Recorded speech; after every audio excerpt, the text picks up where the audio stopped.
In the Gospels, Jesus does something that defies logic. We know he had the power to heal from a distance. He healed a Roman centurion's servant from miles away with a single word. He spoke, and a paralyzed man walked. He commanded, and a storm fell silent. Distance was never an obstacle for him, but repeatedly, when he encounters the broken, he chooses not to use that distance.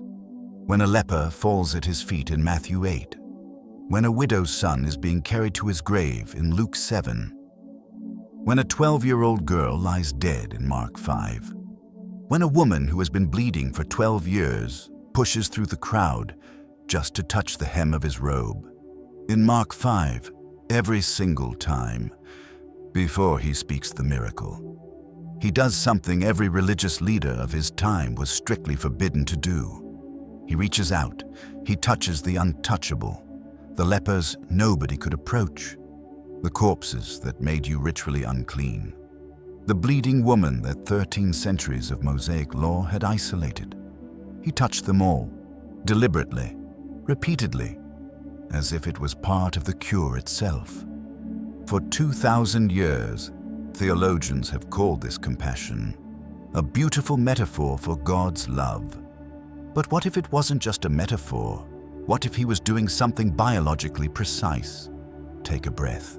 Open your mind. Because today, we are going to decode the exact neurobiology of human contact and why the God who designed your nervous system knew exactly how to reset it. In 2005, researcher Karen Light and her team at the University of North Carolina conducted a study on human contact. The findings were later expanded by the Touch Research Institute at the University of Miami, under researcher Tiffany, who has spent over 40 years studying the biological role of touch. They wanted to map exactly what happens inside the human body when skin makes contact with skin in a safe, intentional way for more than 20 seconds. The results were staggering. Physical touch is not just an emotional comfort. It is a biological override switch. When intentional touch occurs, your blood pressure immediately drops. Your heart rate stabilizes. The vagus nerve, the superhighway that controls your parasympathetic nervous system, the network that tells your body it is safe, is instantly activated. But more importantly, your brain releases a massive flood of oxytocin directly into your bloodstream, while simultaneously crashing your levels of cortisol, the primary stress hormone. Oxytocin is what scientists call the bonding hormone, the same chemical released during childbirth, during breastfeeding, during the deepest moments of human connection. It is the body's signal of safety, of belonging, of being protected. And research showed something even more precise. The touch must last at least 20 seconds for this neurochemical cascade to fully activate.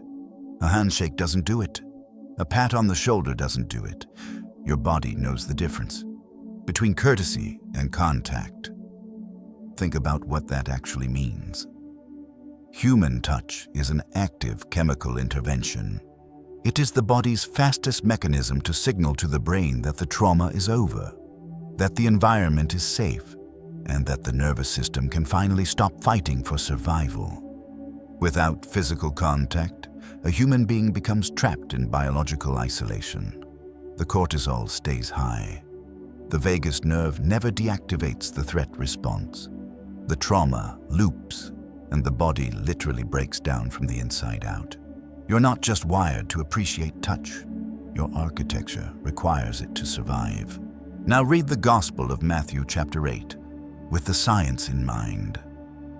A man with leprosy comes to Jesus. Under Jewish law, a leper was legally dead. They were forced to live outside the city, yelling unclean if anyone came near them. They could not enter a synagogue. They could not approach their own families. They had to wear torn clothing and shave their heads, so they would be recognized from a distance. This man had not been touched by another human being in years. Think about his nervous system. Years of isolation, years of cortisol, years of biological panic. His body was failing, but his mind had been starving for the oxytocin of human contact for a decade. He says to Jesus, "Lord, if you are willing, you can make me clean." Jesus could have spoken a word. He could have healed him from 10 feet away to avoid the infection. But the text says, Jesus reached out his hand and touched the man. Notice the sequence. He touched him before he healed the disease.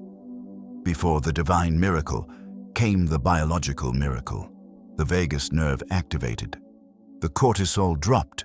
The oxytocin flooded a brain that had been starving for a decade. Jesus was operating on his biology before he operated on his disease. The same pattern repeats throughout the Gospels. When Jairus' 12-year-old daughter dies, Jesus enters the room where her body lies, walks past the mourners, and takes her by the hand. Touching a corpse renders you ritually unclean for 7 days. He does it anyway. Then he speaks, "Talitha cum," little girl, arise. When a widow's only son is being carried to his grave in Luke 7, Jesus stops the funeral procession. The text is precise. He touches the open coffin. Only then does he speak. "Young man, I say to you, arise." When the bleeding woman touches the hem of his robe in Mark 5, he doesn't pull away. The text says he felt power go out from him at the moment of contact, before any words were exchanged. The contact itself was the medicine. The touch was not incidental. The touch was the bridge through which the frequency of life crossed over. Jesus did not heal at a distance when he could heal in contact. The contact was always the point. So, here is what this means for you. The modern world has built a society of profound biological isolation. We are surrounded by people, but we touch fewer of them than any generation in human history. We are connected to screens, but our nervous systems are starved for the physical contact they require to regulate. When you feel overwhelmed, when you feel like your mind is racing and your body is in constant panic, when you cannot understand why you cannot calm down, understand that this is not a character flaw. It is not weakness. It is not a spiritual failure. It is your biology asking for the medicine it was designed to receive. You are not designed to heal alone. You are designed to be touched, to be seen, to be held. Your nervous system was built at the cellular level to be regulated by the presence and the contact of another human being. And the God who wrote that into your cells did not stay in the heavens. He did not send salvation through a distant signal. He did not save the world from above. He put on flesh. He walked into the dirt, and he reached out his hand. He touched the leper that no one would touch. He took the hand of the dead girl that no one would approach. He felt the woman in the crowd that no one had felt in 12 years. He touched the untouchable, and he still does. Do not hide from connection. Seek the spaces where you are seen and where you are safe enough to be held. Because in that contact, you're not just finding comfort, you're activating the exact architecture of healing he placed inside of you. You are not broken, you are not failing, you are simply a creature built to be touched, living in a world that forgot how. But the one who designed that architecture has not forgotten. His hand is still extended. His touch is still the medicine. If this resonated with your spirit, you're welcome to subscribe and stay connected to this frequency.